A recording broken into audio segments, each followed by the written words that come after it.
ማስተር አብነት ወደ ቀዶ ጥገና ክፍል ከመግባቱ በፊት ለመላው የኢትዮጵያ ሕዝብና ደጋፊዎቹ ጥልቅ የሆነ የምስጋና መልእክት አስተላልፏል። ማስተር አብነት በመልእክቱ አሁን ወደ ሰርጀሪ ክፍል ልገባ ነው በማለት ወቅታዊ ሁኔታውን የገለጸ ሲሆን በጭንቅ ቀኑ ከጎኑ ለቆሙት ከንቲባ አዳነች አቤቤን ጨምሮ ለመላው ኢትዮጵያውያን ሁሉ ያለውን አክብሮት ገልጿል።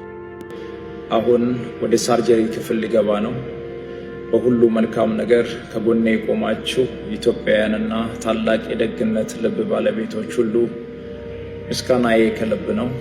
በተለይም በክብርት ካንቲባ ወይዘሮ አዳነች አቤቤ አስተባባሪነት ኤምኤንአርሲ ሮው ማቴሪያል ኤክስፖርት ኤንድ ኢምፖርት ፒኤልሲ ላደረጉልን ከፍተኛ ድጋፍ በእጅጉ እናመሰግናለን።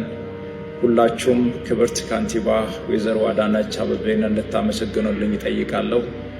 ስማችሁ እዚህ ያልተጠቀሰ የጭንቅ ቀን ወዳጆቼ ሕክምናዬን እንደጨረስኩ በታላቅ ምስጋና ፕሮግራም እንደምንገናኝ እምነቴ ሙሉ ነው። ደጉ የአገሬ ሕዝብ አሁንም በጸሎታችሁ አትርሱኝ። አመሰግናለሁ።